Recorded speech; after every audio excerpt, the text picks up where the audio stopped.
Saudações, camaradas, boa tarde. Estamos aqui hoje com mais um episódio do videocast Entre Linhas, o videocast da Ruptura Editorial em parceria com o canal Farol Brasil, o antigo canal do Jones Manuel.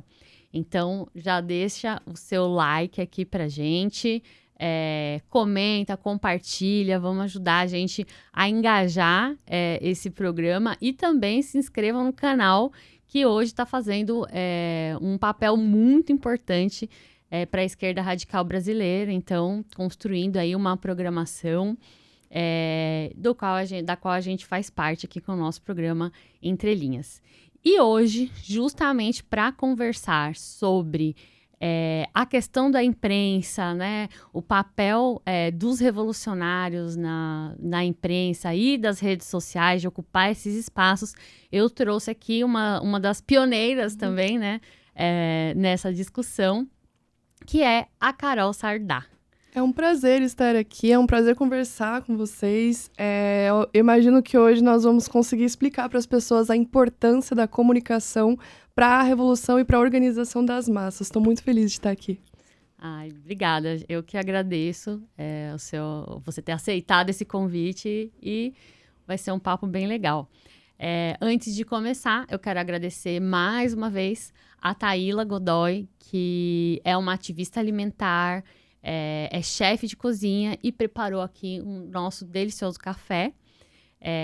Então, ela também produz conteúdo sobre política alimentar, alimentação saudável, sem ultraprocessados. E então sigam ela lá. Ela tem um canal que é o Bendito a Semente, né? O arroba dela é Bendito a Semente no Instagram. E é importante a gente fortalecer quem caminha junto com a gente, quem acredita ali nos mesmos ideais. Então, se precisarem de algum serviço de alimentação, contratem a Taíla.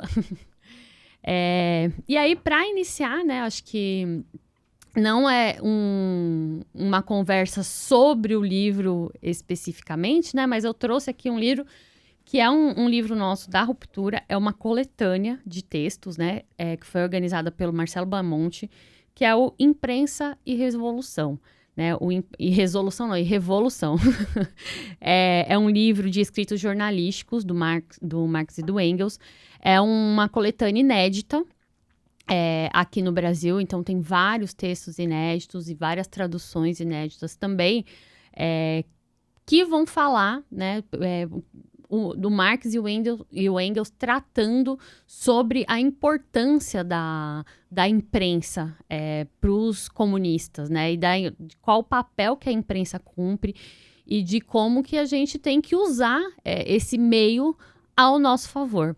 Então, para dar o pontapé inicial aqui, eu quero até ler essa frase que eu acho incrível, que eu tinha comentado com a Carol, que está na parte de trás, que é: a função pública da imprensa é ser o cão de guarda da esfera pública, o denunciador incansável dos governantes, os olhos e a boca onipresentes do espírito do povo que guarda com ciúme a sua liberdade. Então, é uma frase, né, muito impactante, que nos diz um pouco da concepção marxista sobre como a imprensa deve funcionar. E aí eu acho que a gente pode começar a falar um pouco sobre isso, né? Então, a Carol é uma marxista, é militante do PSOL, formada em publicidade e é uma comunicadora, produtora de conteúdo, comunicadora, feminista, né? Muito importante dizer que ela é feminista. Começou a produzir conteúdo sobre esse tema. E aí, antes de entrar também nessa questão propriamente dita, conta um pouco pra gente, então, sobre você, Carol. De onde que você nasceu, qual faculdade que você cursou e como que você começou a sua trajetória militante. Então, eu sou catarinense, eu nasci em Canoinhas, em Santa Catarina, bem no interior de Santa Catarina, mas morei a maior parte da vida ali em Balneário Camboriú e depois morei em Joinville, mas eu fiz faculdade de publicidade e propaganda em Itajaí, que é do ladinho ali de Balneário. Eu sempre ia de ônibus para Itajaí para fazer faculdade. E eu me formei em publicidade e propaganda, trabalhei muito tempo também na área de publicidade, com agências e tudo mais. E foi mais em 2020 mesmo que eu comecei a criar conteúdo nas redes sociais pensando em informar as pessoas. E para isso ter acontecido, foi bem ali durante a pandemia. Eu estava trabalhando numa agência de publicidade e a agência de publicidade, ela fechou para home office e eu tive mais tempo também disponível para fazer outros projetos dentro de casa. E nisso eu estava muito nas redes sociais, num período que a gente estava consumindo muito mais as redes sociais na pandemia, né? A informação nas redes.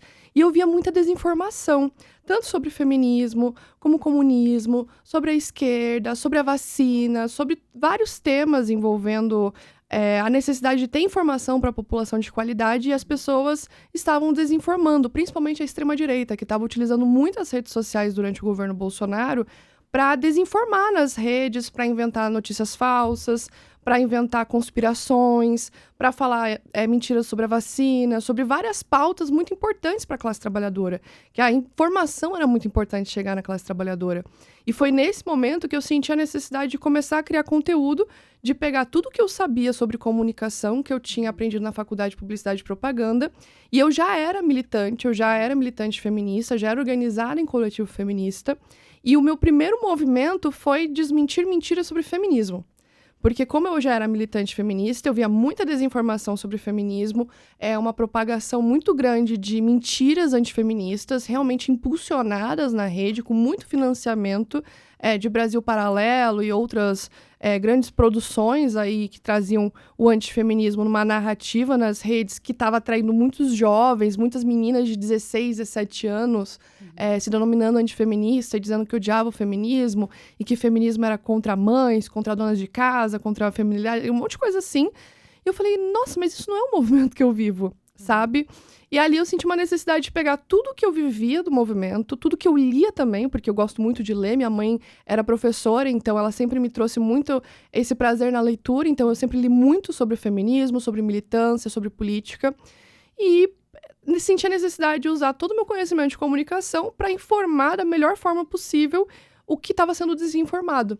Então já começou meio que uma guerra cultural ali em 2020, meu com as antifeministas, onde eu estava o tempo inteiro rebatendo o que elas falavam de política, de feminismo no geral, assim, de maternidade, de donas de casa, trabalho doméstico. E a partir daí eu fui ficando muito mais conhecida, né, no meio da esquerda, por realmente entrar nesse espaço, nessa lacuna, que era da desinformação, de, tipo, focar realmente em combater a desinformação nas redes. Porque eu sempre aprendi, na faculdade de Publicidade e Propaganda, com o pai da propaganda, que é o conhecido Edward Bernays, que ele sempre fala que a mídia, ela é o espaço de manipulação das massas. E você tem a mídia em vários espaços. Você tem na internet, você tem na televisão, você tem nos jornais, você tem na rádio, nas revistas, enfim. E eu estava percebendo como as redes sociais estavam sendo utilizadas para manipulação das massas da maneira negativa. Eu falei, cara, a gente precisa fazer alguma coisa, sabe? E eu lembro que nessa época eu me juntei com muitas outras feministas que também produziam conteúdo, a gente formou grupos e começamos a bater de frente. E a gente falava, olha, essa semana a gente vai falar sobre isso e todas nós vamos falar sobre isso. Semana que vem todas nós vamos falar sobre esse outro tema. E a gente se organizava para tentar combater a desinformação. Com isso, a gente foi percebendo o resultado de muitas meninas que vinham até a gente falar, nossa, eu sempre odiei o feminismo, graças a vocês agora eu entendi o movimento. Meninas que eu encontro em manifestação de legalização do aborto falando, eu era antifeminista, conservadora, de direita, votei no Bolsonaro lá em 2018 e agora eu tô aqui na manifestação de legalização do aborto junto com vocês pedindo legalização. Então, tipo, a gente percebeu realmente como tem poder de utilizar as redes sociais para realmente conscientizar as pessoas. Enquanto existe um lado que utiliza a imprensa, a mídia, a comunicação no geral para desinformar, a gente viu um lado extremamente revolucionário dentro da comunicação na prática. Eu não conhecia ainda muito sobre o que Marx falava sobre isso e tudo mais, mas na prática a gente já vai sentindo essa necessidade da comunicação ser uma ferramenta da luta de classes. Você sente essa necessidade, porque o outro lado, a direita, a extrema-direita, os conservadores, a ideologia dominante, está ocupando a mídia, está ocupando os espaços, os jornais, televisão, rádio, tudo que a gente consome tem essa ideologia dominante. E a desinformação também faz parte dessa ideologia dominante. A verdade também tem um lado de classe.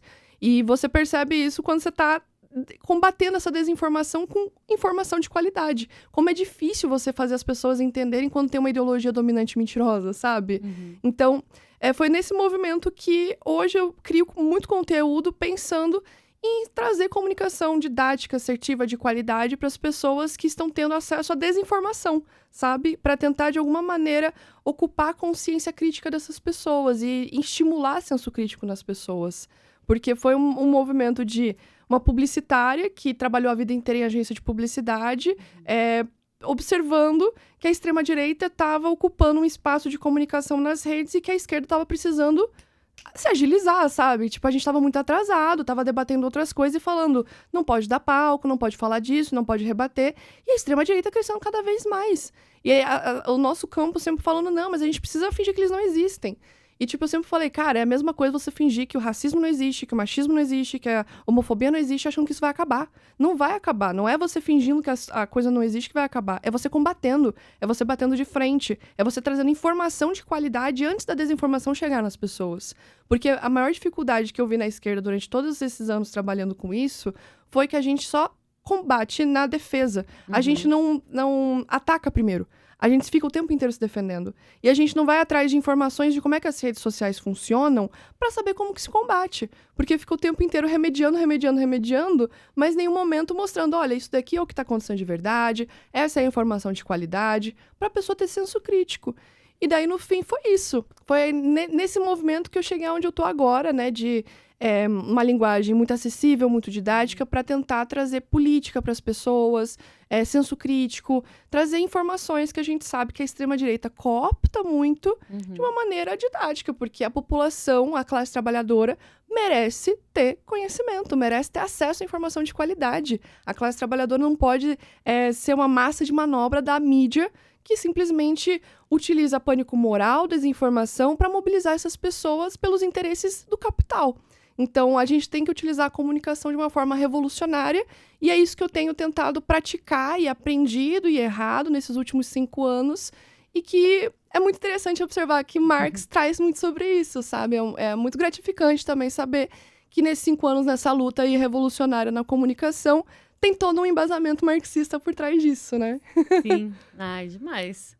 Maravilhosa a sua resposta.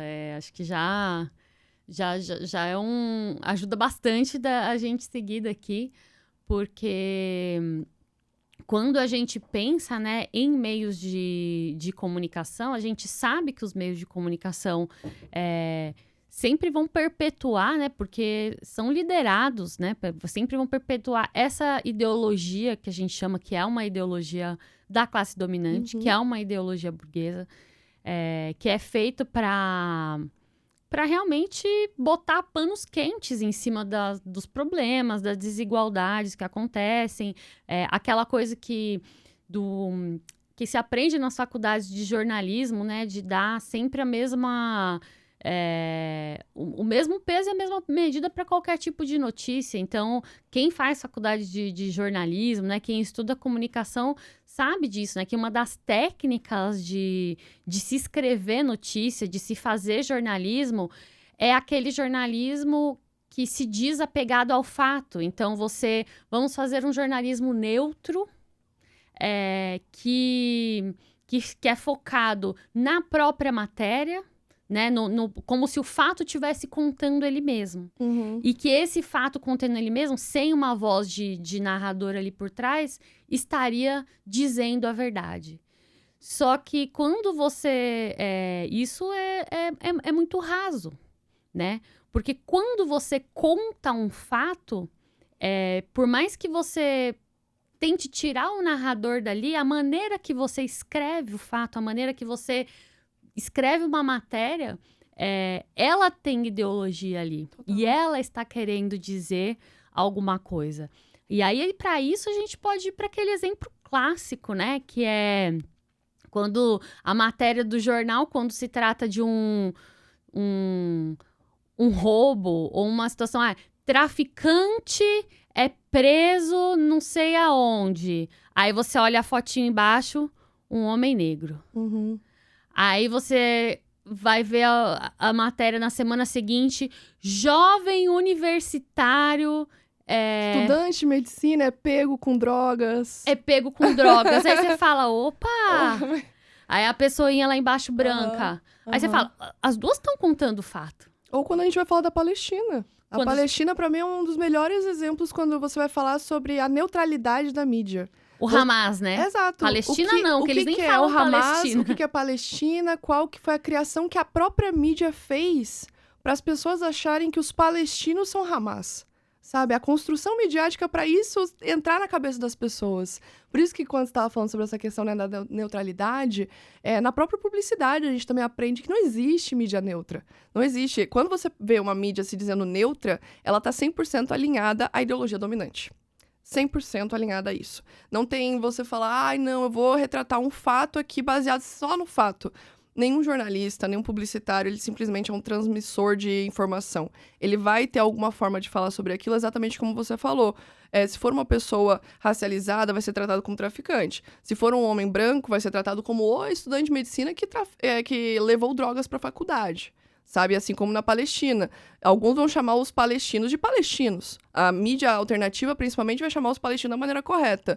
De pessoas da resistência e tudo mais. Agora, a mídia hegemônica vai chamar de terroristas. Então, tem toda uma conotação onde a pessoa percebe qual que é o lado da mídia. Se você vai ver uma CNN e comparar com o ICL, por exemplo, você vai ver diferenças de como que cada lado vai trazer uma mesma notícia. E ali está totalmente mostrando a ideologia de cada lado. E a mídia tem que ter um lado. Você precisa saber qual que é o lado daquela mídia, porque representa os interesses daquela classe. Se você vai consumir, por exemplo, uma CNN, você sabe que aquela mídia ela vai trazer totalmente uma ideologia que conforta os ricos. Sabe, que conforta muito bem a classe dos burgueses. Enquanto outras mídias, principalmente mídias alternativas, que a gente acompanha, vão trazer informações que interessam a classe trabalhadora de uma maneira que interessa a classe trabalhadora. Então é importante analisar isso, porque algumas pessoas às vezes criminalizam alguém por causa de uma forma que foi falado numa mídia, ou uma forma que foi demonstrado, como está sendo agora, né, no sensacionalismo com a prisão do MC Pose. O sensacionalismo que está sendo feito em cima é nitidamente enviesado. Porque quando foi Cariani não foi assim, quando foi Roberto Jefferson não foi assim, agora mesmo com o primo do Nicolas sendo preso não tá sendo assim, sabe? Pego com 30 quilos de maconha, não tá sendo filmado, ninguém sabe, ninguém viu nada, ninguém entende de nada. Mas aí uma pessoa que você não teve direito a camisa, chinelo, nada, tá sendo filmado, sensacionalismo, a gente sabe a construção que tá sendo feita. E como a mídia tá utilizando esse momento para enviesar uma visão preconceituosa em cima do rap, do funk. Então a mídia, ela tem sempre um lado, ela tem sempre um viés. Se a gente for falar, por exemplo, do jornalismo da Atena, né, do sensacionalismo por trás do jornalismo da Atena, ele tá sempre ali para criminalizar uma pessoa, ele tá sempre ali para punir. É um viés jornalista 100% punitivista. Então você sabe que aquilo ali ele tá o tempo inteiro inflamando um discurso punitivista. Às vezes você... eu já vi gente aparecendo no Datena, fotos de pessoas que não estavam nem envolvidas. E que daí a vida dela foi prejudicada porque o Datena falou, olha esse marginal, olha esse vagabundo, esse aqui vai roubar sua família. E daí a pessoa vai lá, processa o Datena porque não era nem aquela pessoa. Sabe? Daí destrói a vida da pessoa por causa desses jornalismos que não checam, que são sensacionalistas, que são racistas, que são elitistas, que trazem preconceito. Quantas vezes que já vazou conversa de jornalistas na Globo e na Record falando coisas absurdas sobre as pessoas que estão sendo entrevistadas, sabe? Eles têm viés. Essas pessoas têm ideologia, os jornalistas têm ideologia, os publicitários têm ideologia. E a gente percebe isso nas agências, nas editoras, nos espaços, você sempre vai perceber. Quando passa um tipo de informação, como que você tem que passar aquele tipo de informação, quando você vai montar uma campanha, quando você vai montar alguma coisa, você sabe qual que é o tom, a linguagem e qual que é a ideologia que você vai trazer dentro daquilo ali. Então, é muito complicado quando as pessoas falam, não, eu gostaria de consumir um jornal neutro.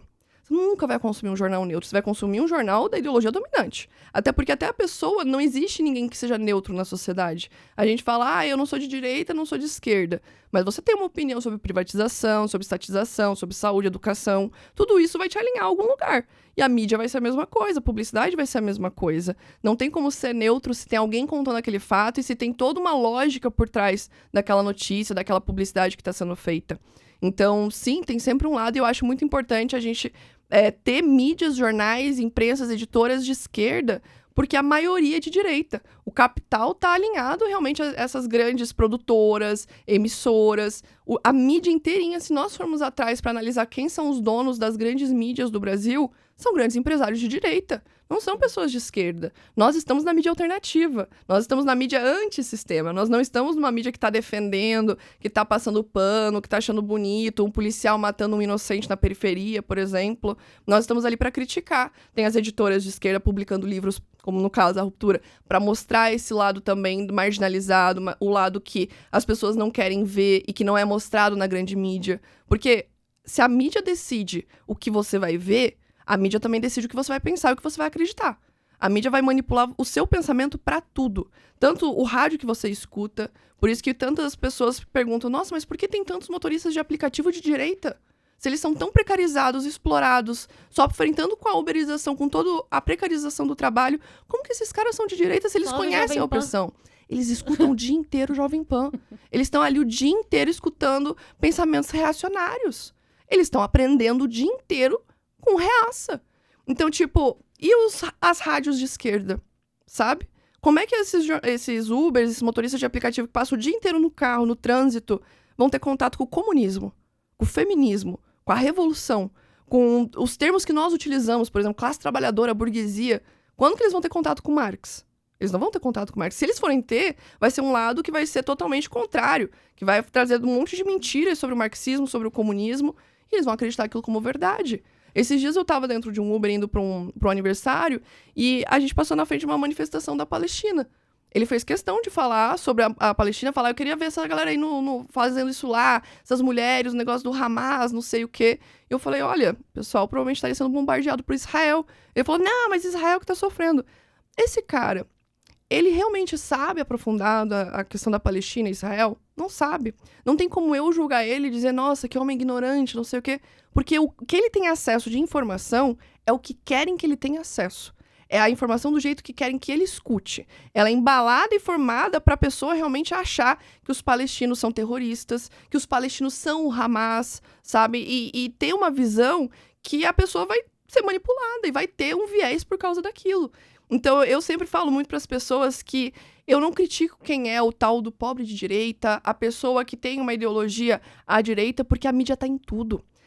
Quando nós falamos dos tentáculos do capitalismo, eu, particularmente como publicitária, vejo a mídia como o maior tentáculo. Porque essa mídia, ela vai te influenciar no teu voto, ela vai te influenciar no teu pensamento sobre educação, sobre o teu pensamento sobre o SUS, o teu pensamento sobre carteira de trabalho, o teu pensamento sobre geopolítica, sobre guerras, de que lado você vai estar numa guerra. E que você vai defender a guerra ainda por cima. A mídia vai te ajudar a defender a guerra. E se a gente ainda for entrar em outros espaços que a publicidade e a mídia se infiltra, entra nos filmes, entra nas séries, entra nas músicas, entra em tudo. Se você for ver, por exemplo, as propagandas estadunidenses de guerra, estão nos filmes, sabe? Rambo, todos, Apocalipse Now, esses filmes todos são propaganda de guerra. Tinha filmes, eu não me lembro agora bem mas tinha um filme que estava passando no cinema nos Estados Unidos que quando a pessoa saía, ela podia se alistar no exército, na saída. Então, assim, eu gosto muito de falar sobre a propaganda por esse lado revolucionário exatamente por isso. Porque quando você observa a propaganda ao longo da história e como a mídia se infiltrou em tudo, foi sempre a mídia que formou a opinião. A propaganda nos Estados Unidos sempre fez isso. A propaganda nazista, a propaganda em diversos lugares conseguiu manipular a cabeça das pessoas para um lado da ideologia dominante. Nós estudamos, num período da faculdade, muito sobre o que aconteceu com Joseph Goebbels, o propagandista, né, na Alemanha nazista, e como ele realmente criou toda uma análise em cima de psicanálise, consciência humana, para realmente manipular pessoas a odiarem minorias, a utilizar toda uma propaganda para isso. E daí nós vimos a mesma coisa sendo aplicada quando? Governo Bolsonaro, sim. Trump, sabe? Eu sempre falo para as pessoas, vocês olham muito para os políticos e olham para os propagandistas por trás desses políticos. Eu queria muito saber quem que é o propagandista por trás do Nicolas Ferreira.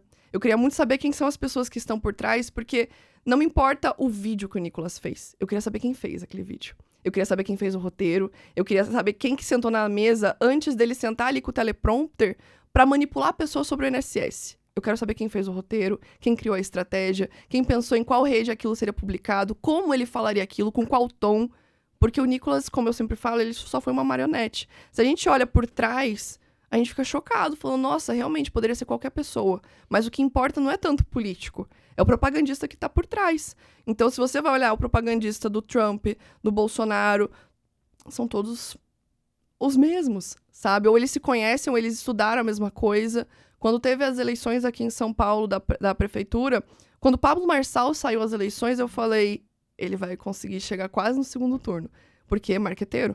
Ele saiu dos bastidores, e foi algo que, inclusive, muitos marqueteiros e publicitários falaram, foi...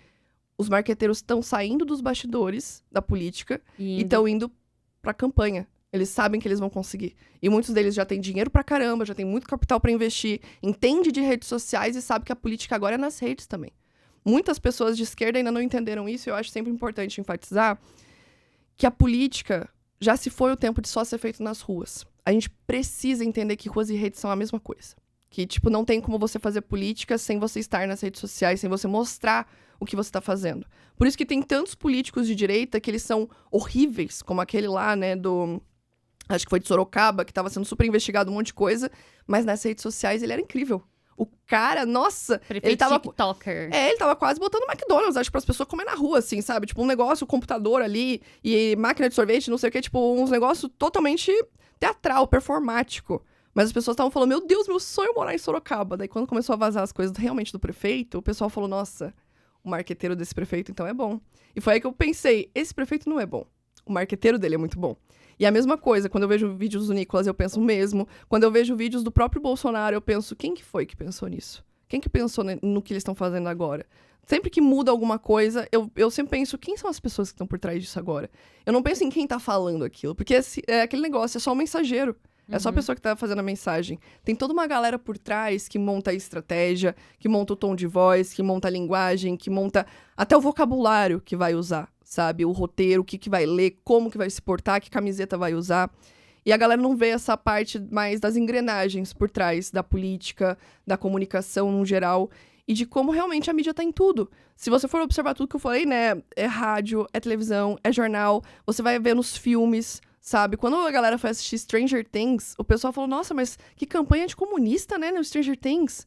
Eu falei, mas é porque tem viés, né? Foi produzido por alguém que tem viés, e o viés é pra mostrar realmente um lado anticomunista e bem capitalista. Tanto que botava uma menininha pra falar super a favor do capitalismo, da meritocracia dentro do Stranger Things. E todo mundo falando, nossa, mas é super anticomunista, como é que pode? Pois é, galera, vocês estão percebendo agora que o cinema não é comunista. Vocês estão percebendo que o cinema tem uma ideologia. Você vai ver como eles retratam o comunismo nos filmes norte-americanos e tal. Você sempre vai perceber esse lado anticomunista. Então, a galera fica surpresa com coisas que a gente sabe que é a ideologia, né? O inimigo sempre russo. Exato. O inimigo sempre é um espião russo. É. Eu acho isso incrível. Sempre que eu vejo lá na Netflix ou nessas coisas que eu entro, é uns negócios de espião. E é sempre tipo, contra a Rússia, porque a Rússia tá fazendo não sei o quê. Daí você fala, nossa, mas que campanha boa, hein, que vocês estão fazendo. Tem a atualização, né? Que aí agora tem os inimigos asiáticos, né?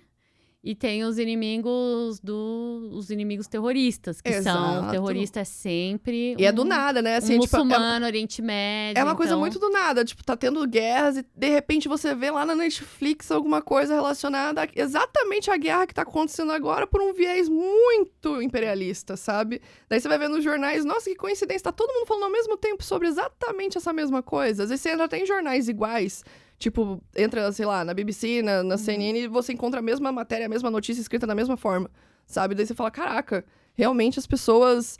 a mídia ela é muito organizada dessa forma, né? Da ideologia dominante. E é muito louco a gente falar sobre isso, estudando sobre isso e falando sobre isso abertamente, porque tudo aquilo que a gente acha que é uma coincidência, nada é uma coincidência, né? Acho que é muito importante a gente bater nessa tecla e deixar todo mundo muito ciente disso, né? Se tem alguém que ainda não se ligou, todos esses movimentos, a ideologia, ela é algo que é organizada, ela é pensada estrategicamente. Então, nada é coincidência, nada é feito sem pensar. Até os deslizes, que são tidos como deslizes, eles são estratégias, estão ali estrategicamente de alguma coisa. Principalmente desses figurões que sequer pensam em algo só, por si só, né? Eles estão ali sempre assessorados com um monte de gente tentando... fazer alguma coisa, causar alguma impressão, causar alguma reação, que seja indignação, que seja inclusive a nossa própria indignação, né? Porque a gente viu essa estratégia muito com o Bolsonaro, dele falar tantos absurdos, né, um atrás do outro, da gente mesmo de esquerda ficar sem conseguir dar conta de responder. Porque era um absurdo atrás do outro e chegava um momento que a gente falava, cara, não é possível, né, que a gente esteja batendo nessa mesma tecla, e muitas vezes isso era uma cortina de fumaça para passar alguma outra coisa que estava passando ali por baixo dos panos despercebido, né, um projeto de lei, um negócio, aí quando a gente estava falando ainda sobre um assunto, aquele outro assunto já vinha à tona, é uma estratégia para não dar nem tempo da gente recuperar o fôlego. É estratégia mesmo. Né? Se chama estratégia Trump, né? Flood the Zone with Shit. Encha a zona de merda, basicamente. Encha de tanta desinformação, tanta mentira. Isso é do estrategista do Trump mesmo. Encha de tanta mentira, de tanta desinformação que a mídia não dá conta de falar. A mídia, ela tem um limite. Ela tem pessoas limitadas para fazer uma quantidade de matérias, de textos. Então, se você fizer, por exemplo, 38 decretos ou 70 decretos hoje, a mídia não vai dar conta de falar de tudo isso. E as pessoas não vão dar tempo de combater tudo que você está fazendo. Então, você consegue fazer muitas coisas e nada ao mesmo tempo. E é uma estratégia real. Encha a zona de merda. E é isso que a gente vê hoje nos vídeos do Nicolas Ferreira, por exemplo. Encha de tanta mentira, tanta coisa que a galera não vai saber o que é verdade e o que é mentira. E a gente vai ter que perder muito tempo desmentindo um monte de coisa e não vai conseguir focar na verdade. Porque vai ter que ficar desmentindo. E isso é realmente estratégia. As pessoas acham que não. Eles estão só mentindo um monte de coisa. Mas é literalmente uma estratégia. Coloque uma verdade no meio de 5 mentiras. E isso é uma estratégia da propaganda nazista. Literalmente. A pessoa que falou que uma mentira compartilhada milhares de vezes vira uma verdade se chama Joseph Goebbels. E a gente vê isso na propaganda bolsonarista. Com uma certa frequência absurda. De literalmente você ver uma mentira compartilhada milhões de vezes. Porque os vídeos do Nicolas bate milhões. O vídeo mais assistido na história do Instagram foi do Nicolas Ferreira. E uma mentira compartilhada milhões de vezes que se transformou numa verdade. O governo chegou a voltar atrás numa medida que nem era verdade. Então é nesse nível que a gente precisa entender a estratégia por trás disso tudo. Porque a galera realmente acha que, não, eles são bobinhos. Ou a galera acha, inclusive, que é o Bolsonaro e o Nicolas que são os gênios do marketing. Não, gente. Essa galera amanhã muda o rosto, mas a pessoa por trás continua. É a mesma pessoa que vai fazer hoje a propaganda do Nicolas, é a que vai fazer do Lucas Pavanato amanhã e que vai fazer de outro que vai surgir daqui 5 anos. E que vai surgir outro daqui 10 anos. E essa mesma pessoa vai falar, funcionou essa estratégia lá atrás, vamos continuar seguindo a fórmula e vai fazer isso funcionar até o momento que a gente perceber que dá errado, vamos virar de novo e fazer essa estratégia aqui. E é literalmente isso. E a galera pensa que não, política é só você realmente... não, é só um nome na política, é só jogar a pessoa lá. Não. Tem toda uma estratégia, uma construção de imagem do político. E esse negócio de encher o debate com tanta merda, como eles falam, né? Flood the zone with shit, é literalmente você aproveitar que as pessoas não vão ter condições de responder sobre todas as mentiras, sobre todos os decretos, sobre todas as decisões. Enquanto estão todos preocupados com isso, você vai fazendo coisas por trás. É muito simples. E daí a galera só vê as coisas que estão acontecendo aqui. Tipo, as palavras que o Trump proibiu. O Trump agora vai fazer isso daqui. O Trump vai fazer aquilo. Às vezes ele não vai fazer nada do que ele tá falando ali. Ele só jogou tudo aquilo ali pra fazer outras coisas que ninguém tá vendo. Porque é assim que politicamente funciona a estratégia do marketing e da mídia. Eles vão manipular o consenso antes pra depois fazer as decisões por trás. Inclusive os políticos. Quando eu falei sobre a Lei Maria da Penha, foi uma das principais coisas que eu quis bater. Eles primeiro fizeram uma criação de consenso sobre a Lei Maria da Penha ser uma mentira, baseada numa mentira, junto com a Brasil Paralelo e outros deputados que compartilharam isso, para que aí sim pudessem fazer um projeto de lei contra a Lei Maria da Penha. Mas para poder fazer um projeto de lei contra a Lei Maria da Penha, você precisa primeiro manipular a informação e as massas antes, que são a favor da lei, que são a favor da Maria da Penha, e você precisa fazer essas pessoas se questionarem sobre isso. Então você precisa acabar com a moral da Maria da Penha, você precisa acabar com o viés da lei, mostrar como a lei é prejudicial para os homens, para daí as pessoas virarem uma massa de manobra e começarem a atacar a Maria da Penha. E é exatamente isso que aconteceu. Eu previ que isso ia acontecer em 2023, quando eu falei, gente, isso daqui vai virar um ataque à Maria da Penha tão absurdo que eles vão conseguir utilizar Brasil Paralelo para destruir a Maria da Penha, a produtora vai destruir a imagem dela. E eu tenho certeza que vai vir deputados agora propondo coisas para tirar isso do artigo, para mudar isso daqui, dito e feito. tinha deputada antifeminista fazendo projeto de lei para mudar o artigo 5º da Lei Maria da Penha, que é quando tipifica os tipos de violência doméstica, física, moral, patrimonial. Queria abolir o artigo 5º, projetos para acabar com coisas. E se você pensa, poxa, eu vou lançar um projeto para acabar com não sei o que na Maria da Penha, todo mundo vai ficar em choque. Até mesmo pessoas de direita, pessoas, né, conservadoras que falam, não, que isso, é uma lei tão importante, mesmo sendo de direita, eu defendo. Mas é para isso que você precisa da propaganda. É para isso que você precisa de uma produtora, é para isso que você precisa da mídia, para você manipular a opinião das massas. E eles sabem muito bem como fazer isso. A extrema-direita sabe fazer isso muito bem, porque elas fazem isso há décadas. Como eu fui falar da propaganda nazista, é isso. Eles aprenderam que lá atrás funcionou muito bem para manipular as massas para um viés de ódio às minorias, de ataque às minorias, ao ponto de você mobilizar pessoas com a propaganda para apontar o seu vizinho para ir para um campo de concentração. Esse é o nível de você conseguir manipular as pessoas com a propaganda. E é isso que, infelizmente, quando você está dentro da faculdade de publicidade, eu tive um professor de História da Arte que ele falou assim, alguns de vocês vão acabar odiando a profissão de vocês. Porque muitos vão acabar trabalhando como uma ferramenta aliada do capitalismo. Vocês vão ver que dentro da propaganda política, muitos de vocês vão ter que vender valores para fazer propagandas absurdas para candidatos que vão querer que vocês façam fake news, que vocês inventem coisas de outros candidatos, que vocês façam estratégias para difamar outro candidato, mesmo sabendo que aquilo não é verdade, que vocês vão fazer campanhas publicitárias de produtos que matam pessoas, sabe? Imagina os publicitários que se formaram lá na época que era permitido propaganda de cigarro. E que eles sentavam juntos numa mesa para falar, como que a gente vai tirar o fator de que mata? Vamos falar vender? Como que a gente vai vender? Vamos falar então que o grão é tostado. E vamos dizer que ele não mata, que é diferente porque ele não mata, que ele é tostado. Como que a gente vai fazer propaganda de bebida alcoólica, sabendo que as pessoas morrem de acidente? Como que a gente vai fazer propaganda de coisas que realmente são perigosas? Como que a gente vai fazer propaganda das bets? Sem parecer que é um vício. A gente vai pegar vários influenciadores de várias audiências diferentes e vamos fazer virar lifestyle. Jogo de aposta vai ser lifestyle, não vai ser jogo de azar. Não. Diversão. É diversão, entretenimento. Vai virar entretenimento. Vamos botar o Galvão Bueno, que é um grande jornalista, que todo mundo confia no Galvão Bueno, porque ele é um cara sério, que nunca esteve metido com nada errado, pra divulgar esportes da sorte. Essa é a mídia, sabe? E a galera não vê essas engrenagens e acha que tudo muito orgânico, muito neutro. Tipo, o pessoal fala que a Globo é de esquerda.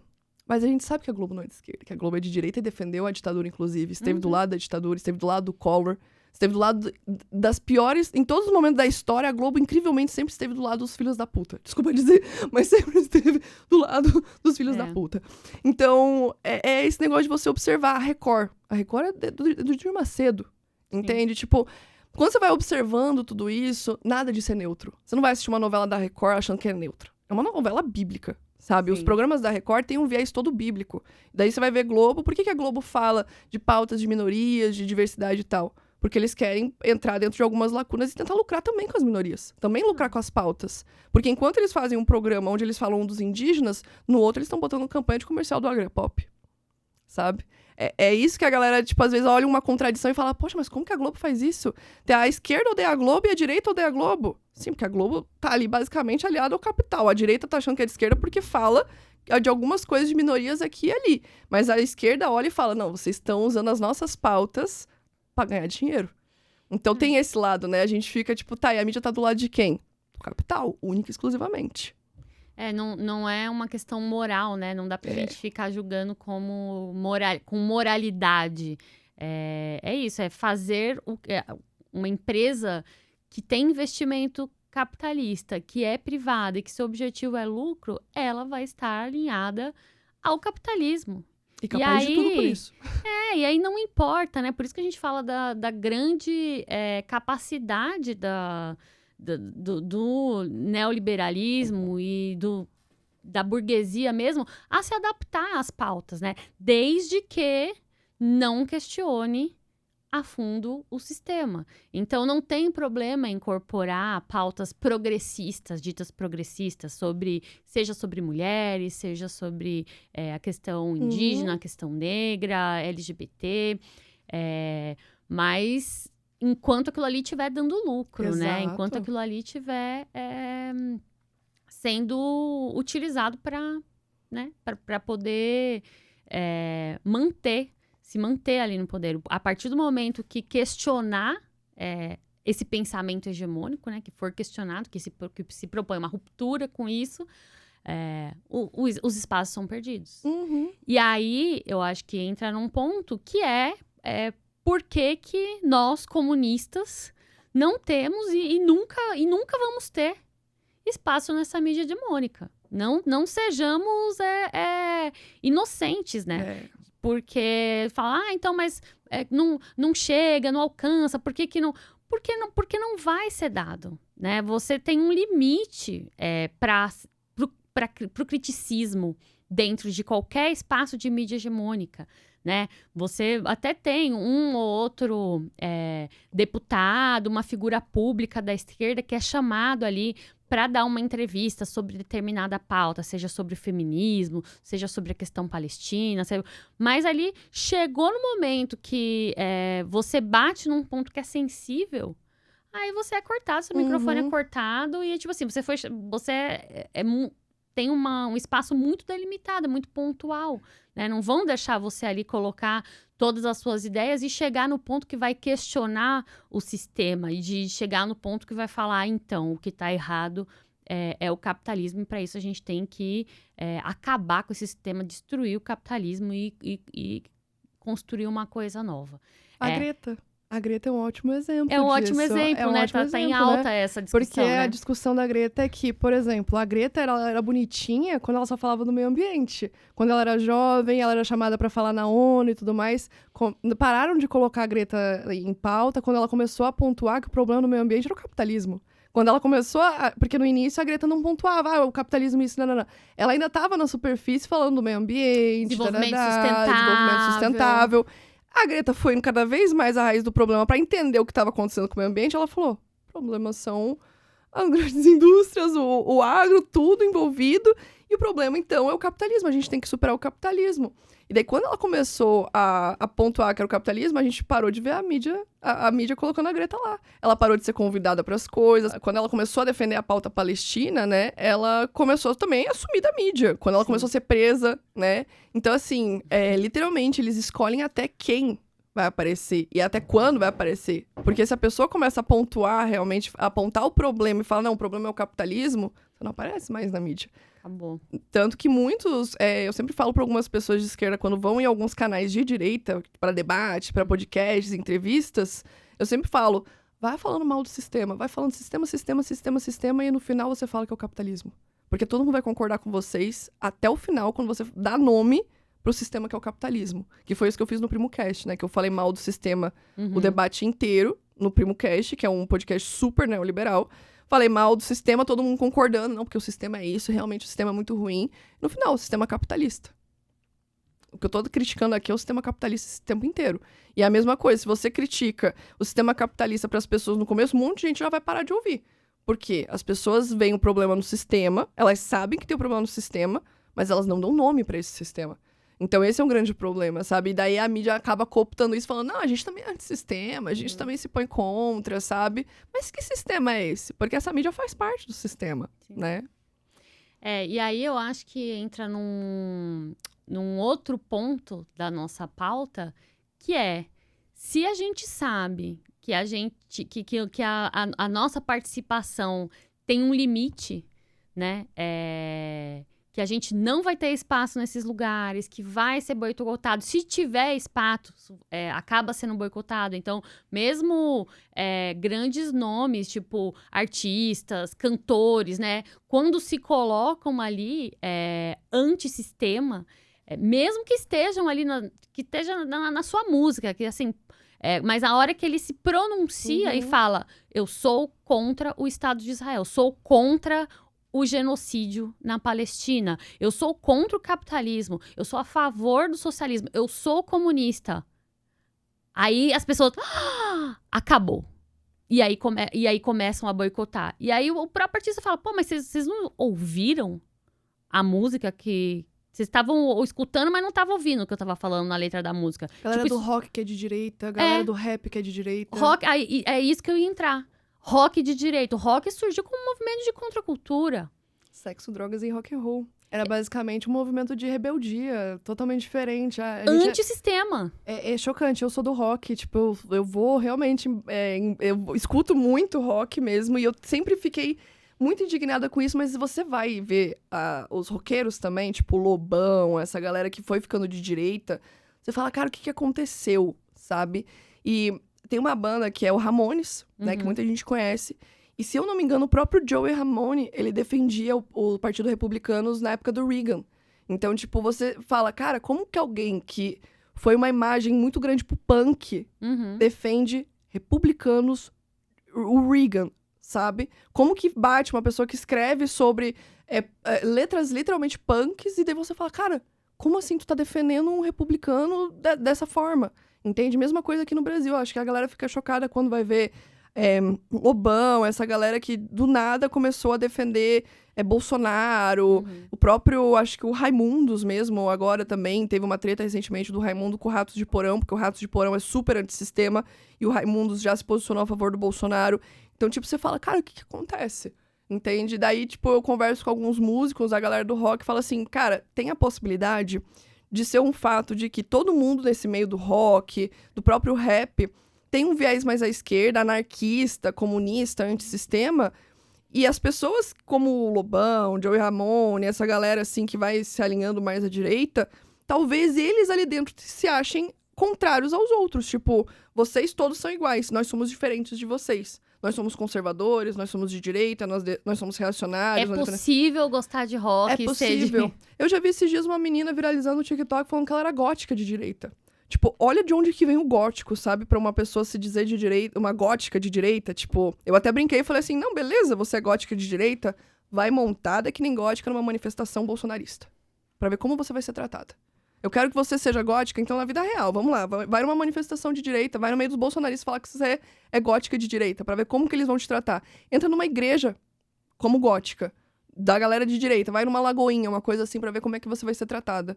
Não bate a ideologia com a estética também e toda a política envolvendo, sabe? Tem todo um lado político no rock, tem todo um lado político no rap, tem todo um lado político no punk, no gótico. E daí parece que, literalmente, o capitalismo vai cooptando tudo isso como se fosse só estética. A estética do roqueiro, a estética do rapper, a estética da gótica. Mas o que faz o gótico ser gótico não é você se vestir como gótico, né? É você ter um viés político, é você escutar música gótica, é você consumir cultura gótica. Então, se você consome toda a cultura gótica, por exemplo, não tem como você ser de direita. Porque você consome tudo que é um lado antissistema, até roupas mesmo. Existe uma crítica de utilizar roupas de marca, de financiar o consumismo e de fazer roupas próprias, de roupas underground, de rolês underground, de rolês no cemitério. Tipo, como que uma pessoa de direita vai falar que é ok um rolê no cemitério, sabe? Um rolê gótico. Então, assim, são coisas que não batem, e daí a gente se pergunta o que acontece. E daí talvez seja realmente que essas pessoas se achem diferentonas no meio de todos eles. Eu já conheci muitos roqueiros de direita nessa vida que tem pensamento reaça. Eu morava em Santa Catarina, então vi muitos desses, né, no meio. E você fica pensando, cara, como que tu tá com uma camiseta do Black Sabbath defendendo Israel na guerra? Primeiramente, como você tá defendendo guerra com uma camiseta do Black Sabbath?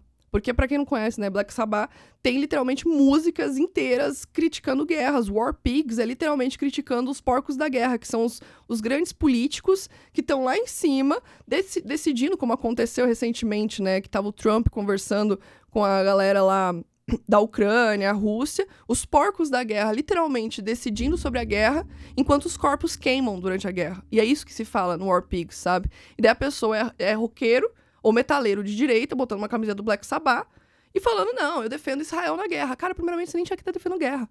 Porque se você escuta realmente, você entende. Tem até uma música do Kurt Cobain que ele fala, vocês nos escutam, mas vocês não nos entendem. Sabe? Se eu não me engano, é In Bloom que ele fala. Eles gostam muito de cantar com a gente, eles gostam muito de fazer sinais de armas, mas eles não nos entendem. Vocês não entendem o que a gente tá falando, sabe? Vocês gostam de nos cantar, mas vocês não estão interpretando o que a gente tá falando. Outro exemplo muito bom foi no show recente que teve do Roger Waters, porque o Roger Waters do Pink Floyd, todo o Pink Floyd sempre foi muito político, todos os álbuns do Pink Floyd são super políticos. Todo mundo conhece The Wall, The Dark Side of the Moon, e todos esses álbuns criticam o sistema, a política e principalmente a direita, né, a extrema-direita. E o Roger Waters fez um show onde ele coloca o nome de vários extremistas, colocou Le Pen, colocou um monte, colocou Bolsonaro. E daí como que as pessoas foram no show do Roger Waters e vaiaram ele quando ele coloca o nome do Bolsonaro? Gente, na plateia vaiando. É aquele negócio, você escutou realmente Roger Waters? Ou você só achava legal a distorção das músicas, você só achava aquilo legal de escutar, cool, né? É diferentão você escutar Pink Floyd, você escuta um clássico, mas você não entende o que você tá ouvindo.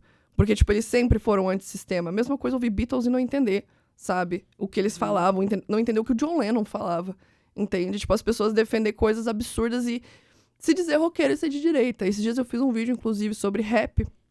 Eu também escuto muito rap.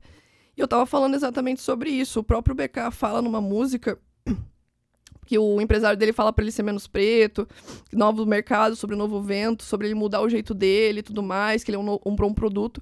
E também é sobre isso, né? Tipo, no capitalismo tudo vira produto. Os nossos gostos, tudo vira produto. O rock, o rap, o gótico, tudo isso vira produto. E daí é muito fácil vender até pra pessoas de direita, né? Daí você vai ver rappers de direita, a galera defendendo o que aconteceu com o Pose agora.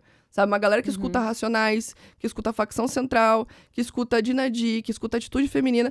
E daí a pessoa vai vir aqui falar que tá certo que tá sendo feito com o Pose, o sensacionalismo midiático em cima.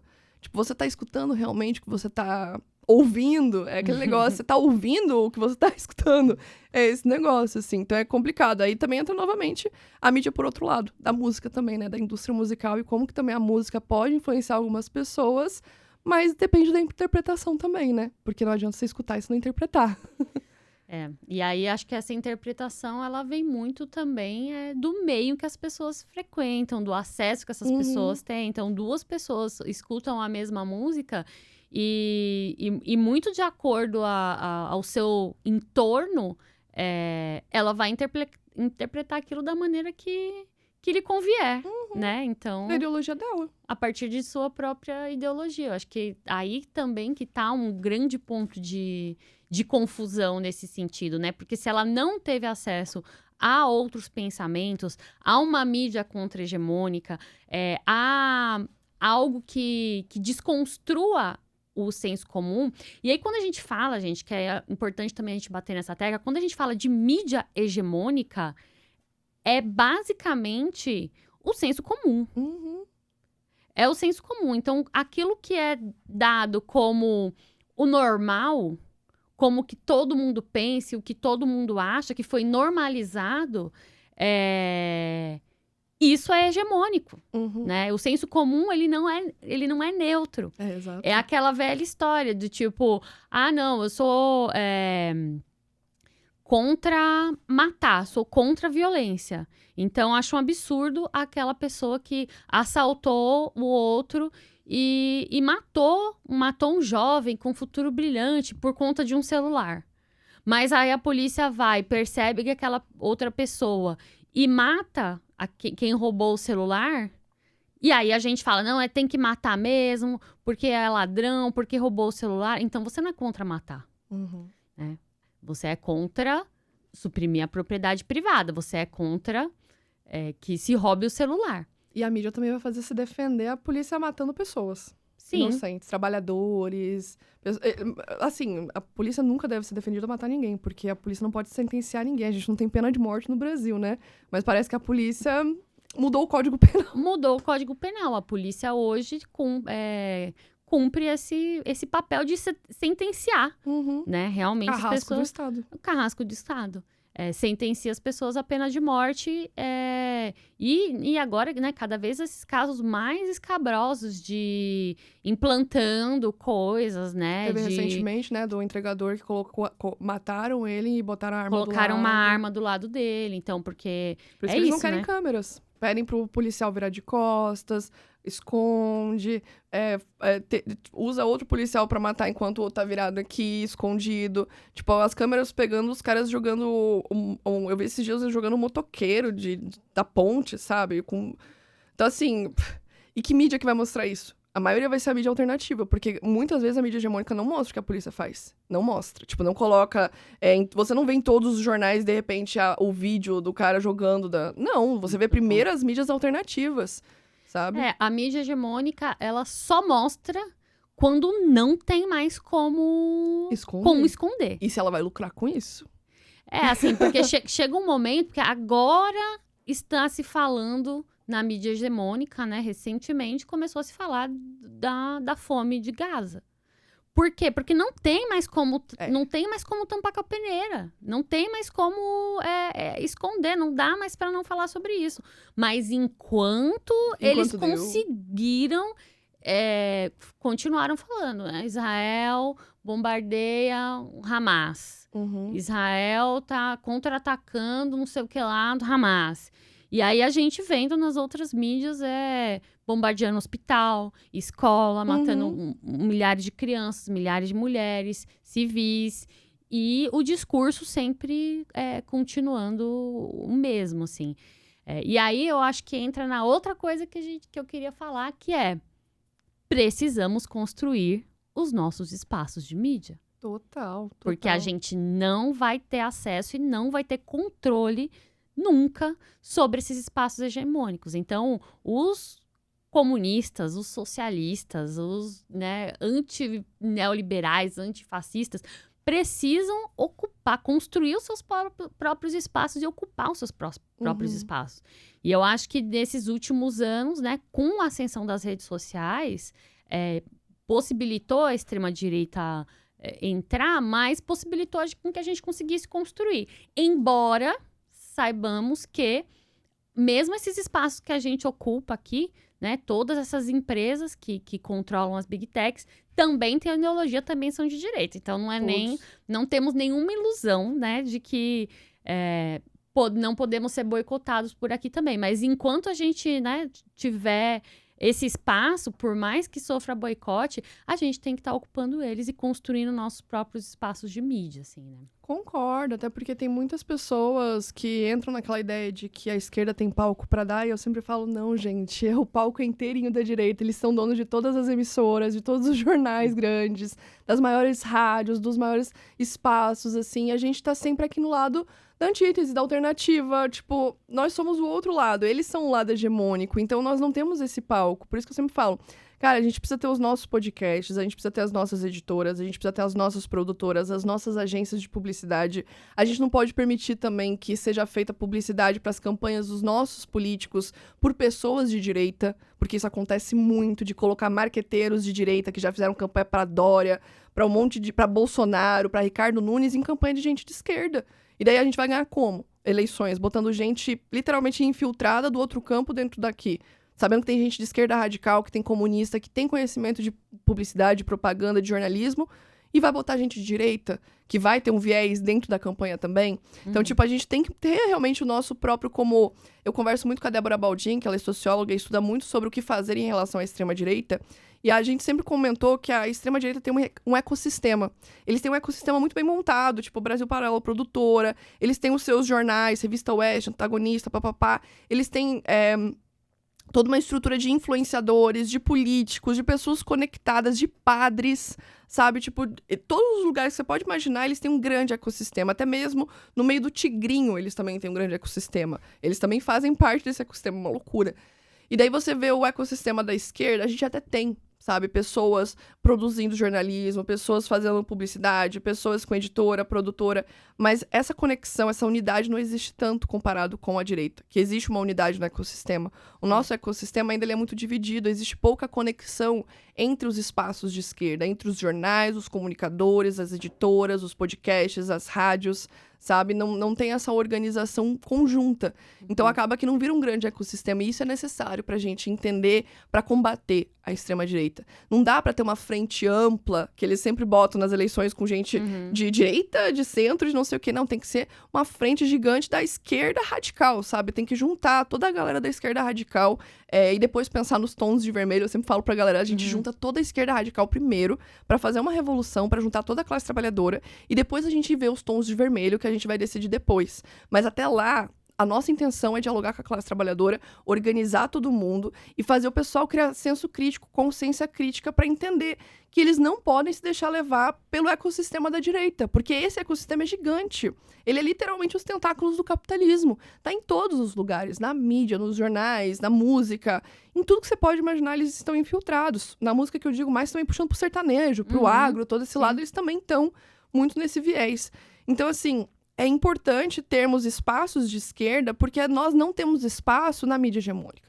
E se a gente tá lá em algum momento, como eu falei da questão da Greta, se tá lá um momento, vai ter algum momento que eles vão falar que você não serve mais. Que você tá atacando exatamente o que eles são. Você tá dando nome aos bois, você não pode fazer isso. Imagina, numa emissora gigante como a Globo, você fala que o problema é o capitalismo, sabe? Sendo que eles se beneficiam desse sistema, eles fazem parte, a família Marinho faz parte desse sistema, sabe?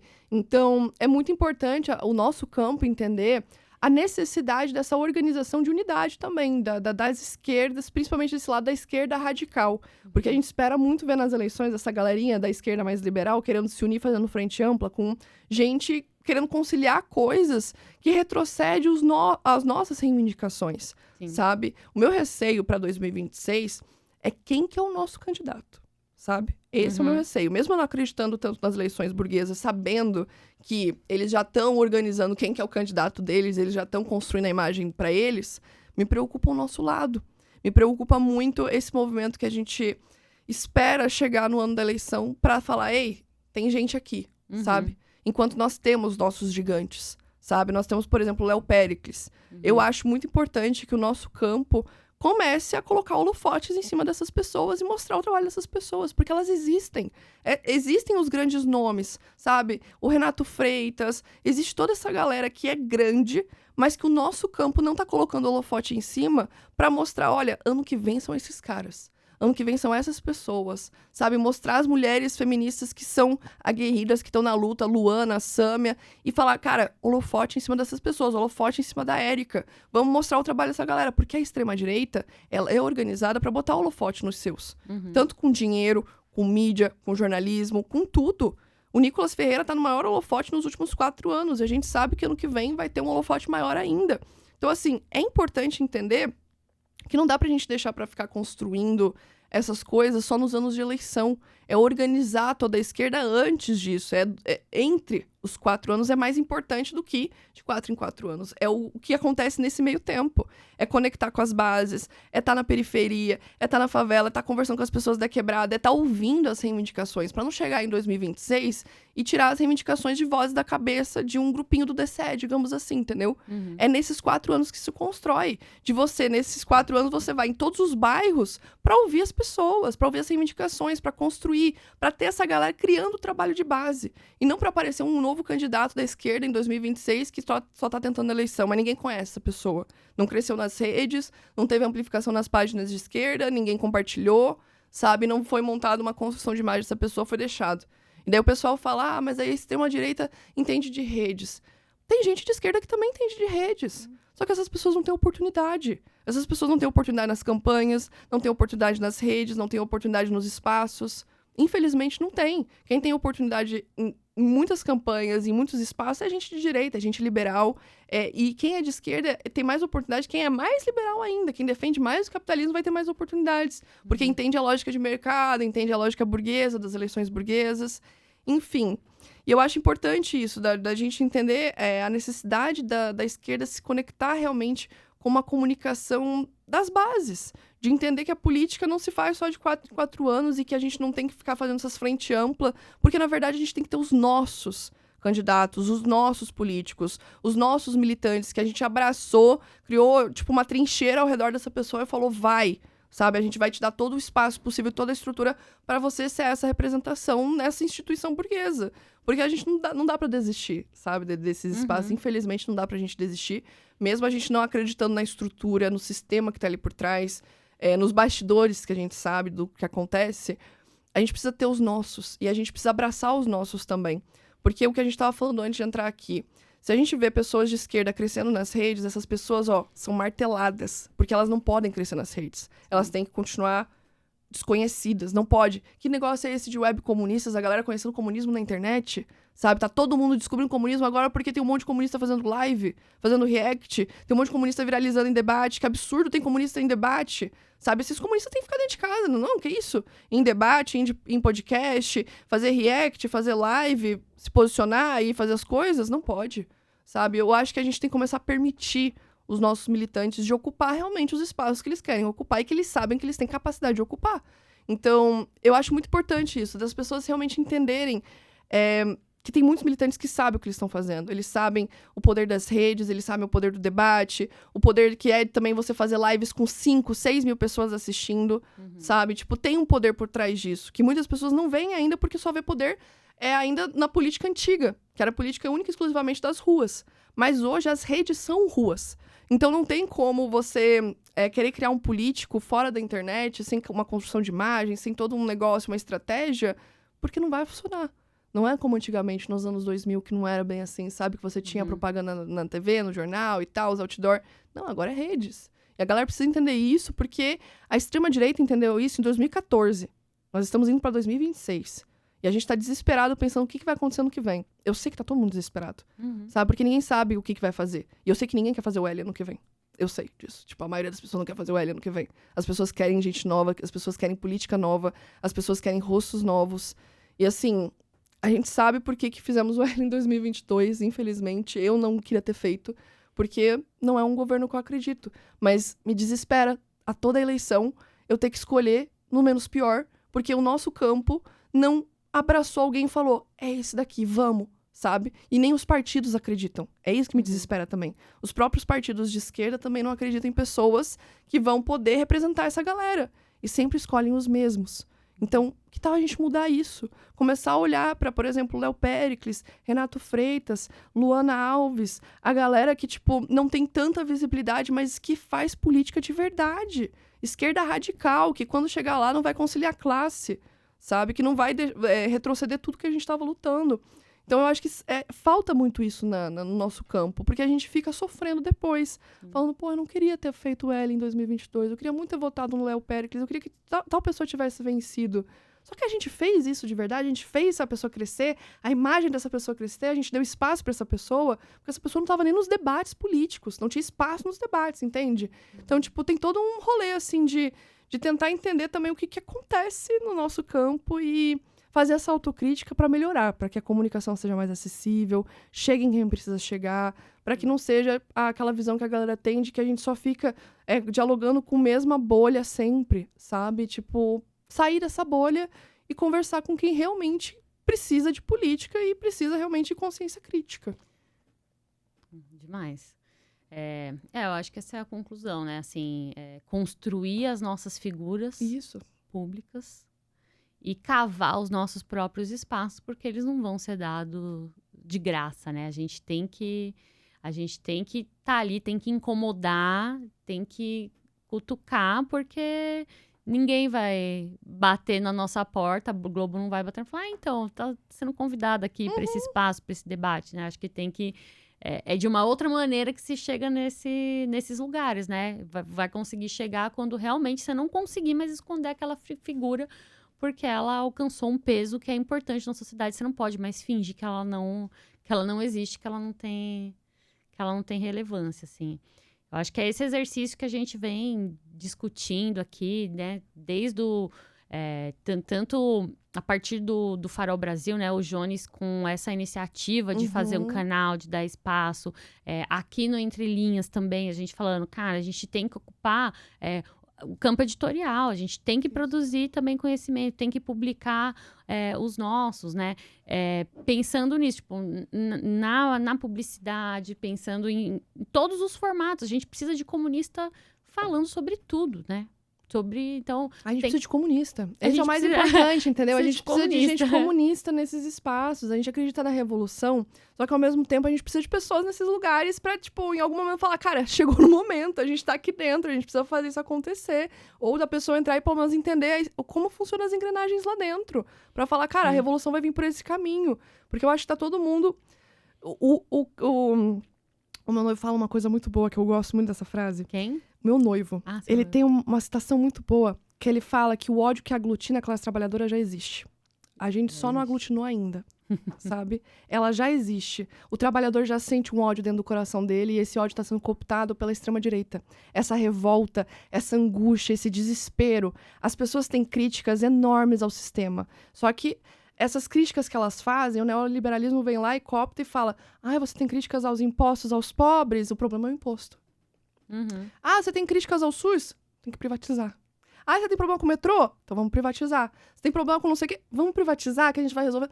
Ninguém sabe as outras alternativas. A gente tem as alternativas. A gente sabe o que fazer. Só que as pessoas não têm oportunidade de ouvir isso, porque as pessoas não têm oportunidade de nem ouvir os comunistas, sabe? A gente não tá fortalecendo também os nossos comunistas pra, tipo, as pessoas terem isso, entende? Por isso que eu falo, cara, a gente precisa de políticos comunistas nesses espaços também. Nesses espaços das instituições também. Comunistas mesmo, esquerda radical, que não chegue lá e fale, eu vou conciliar, assim, vou votar no seu projeto porque você vai votar no meu. Manter. Sabe, manter, bater cabeça lá, igual a Samia Bonfim continua fazendo, a Luana faz aquilo na Câmara de Vereadores, o Renato Freitas também faz, sabe, você manter essa postura, porque é muito fácil, você chega na instituição burguesa e ser cooptado também, sabe, Então, eu sempre falo, cara, a gente tem que pegar esse ódio que já tá no coração dessas pessoas, essa revolta, esse desespero que o neoliberalismo e a crise do capitalismo causa, porque essa crise cíclica causa um desespero na gente, a crise ambiental, econômica, social, política, tudo que está acontecendo, toda essa crise está sendo cooptada nesse momento pela extrema-direita. Essa revolta, esse afeto, como você estava falando antes, de causar emoção, você já está sentindo raiva. Quando você entra no seu feed e você vê um cara de extrema-direita com alguma coisa no fundo extremamente revoltado, você já está revoltado e ele está cooptando tua revolta. Ele está cooptando tua emoção. Ele quer a tua revolta, ele quer o teu ódio. E ele quer que você goste que ele representa o teu ódio. A gente tem que representar isso, entende? Por isso que quando eu ajudo alguém em estratégia política, alguma coisa do tipo, que eu faço parte também de estratégias de campanha, eu sempre falo, revolte-se. Mostre nas redes sua revolta. Mostre realmente a sua revolta com a saúde, com a educação. Mostre a revolta, mostre o desespero, mostre realmente que você está indignado. Porque a política não é sobre carinho, amor, afeto. Isso é entre a gente, os nossos camaradas. Mas lá, quando você tá nessa ponta, você precisa aglutinar esse ódio. Porque as pessoas que pegam o metrô, que pegam o ônibus, que estão no postinho, elas não estão sentindo amor no coração delas. Elas não vão votar em você ou se organizar no movimento porque a vida delas tá maravilhosa. Elas vão se organizar no movimento social, elas vão pro movimento negro, movimento LGBT, movimento feminista, porque elas estão revoltadas. E essa revolta hoje está sendo cooptada por MBL, por bolsonaristas, por antifeministas, por conservadores. Toda essa revolta antissistema não está sendo bem organizada para o que é realmente o sistema. É o sistema que está cooptando, falando, vocês estão revoltados com a gente? Calma, a gente tem uma solução. Piorar mais a vida de vocês. E vocês vão se revoltar mais. E quanto mais vocês se revoltarem, mais vocês vão ficar do nosso lado. Porque a gente que está destruindo a vida de vocês, mas vocês não percebem. Enquanto a gente está do outro lado, trazendo alternativas, e essas pessoas não nos escutam. Por quê? Nós não estamos nessa mídia hegemônica. Nós estamos na mídia alternativa, as pessoas nem sabem onde achar a gente, às vezes. Por isso que eu sempre falo pra galera, furem as bolhas. Vão nos podcasts, vão nos debates, vão nas entrevistas, nesses lugares preparados para vocês levarem a ideologia junto com vocês, né? O que vocês pensam. Porque essas pessoas não vão nos conhecer do nada, sabe? Como a gente falou antes do Uber, né? Se o Uber escuta tanto a Jovem Pan, quando que vai ter um comunista dentro da Jovem Pan? Nunca. Nunca. Eles nunca vão convidar a gente. Então a gente precisa ter nossa rádio também. O Uber precisa ter outra opção também. Ou se algum dia alguém da Jovem Pan chamar, cara, preparem essa pessoa pra caramba pra ir no meio daquele chorume lá daquelas pessoas. Mas permitir que as pessoas nos conheçam também. Porque eu ainda acho que no nosso campo tem um moralismo muito grande de se achar superior a essas pessoas, de achar que você não pode sentar para debater com alguém, que você só pode manter esse debate na academia, um debate extremamente intelectual e tal. Mas o debate no dia a dia não é assim. O debate no dia a dia, na sua mesa do almoço, com seu tio, no aniversário, não sei o que, o cara vai falar um absurdo e você quer saber como conversar com ele. Você não quer simplesmente se afastar do seu tio, simplesmente porque o cara tem um pensamento diferente. Você quer sentar com ele e falar, pô, tio, por que você pensa isso? O que te levou a acreditar nisso? Mas, infelizmente, não é isso que tem acontecido, né? As redes sociais têm cada vez mais distanciado as pessoas, os big techs estão cada vez mais individualizando a gente, e a gente já não se importa muito com o outro nesse sentido. Então, eu acho que é muito sobre isso, né? A necessidade da gente ter nossas figuras também, de ter os nossos representantes, de ter as pessoas que a gente holofota, que a gente dá espaço, que a gente amplifica, né? Quando tem um dos nossos que cria um conteúdo muito bom, desmentindo, por exemplo, o Nicolas Ferreira, tem uns conteúdos muito massa que a Laura Sabino tá fazendo agora, bem produzidos, que, pô, são conteúdos assim, que a esquerda inteira tem que compartilhar. Tipo, em todas as redes, em todos os stories, mandar nos grupos, no WhatsApp, mandar pra família. Porque é difícil a gente ter essa produção, sabe? Quando um dos nossos produz, é o momento do ecossistema inteiro se juntar e falar, vamos compartilhar isso. E daí eu digo, ecossistema, aprenda que quando você vai compartilhar uma coisa da Laura Sabino, por exemplo, que é um exemplo que eu tô dando aqui, porque quando o Nicolas fez o negócio da INSS, ela fez um vídeo muito bem produzido pra rebater também. Não é pegar esse vídeo de cada um postar na sua própria rede social, tipo, no seu próprio Reels. Não, é compartilhar o dela. É, tipo, compartilhar nos stories o dela, é compartilhar no chat o dela, é mandar pras pessoas o dela. Porque o vídeo do Nicolas bate 200, 300 milhões de visualizações porque as páginas de direita não estão postando o vídeo dele. Estão compartilhando o vídeo dele.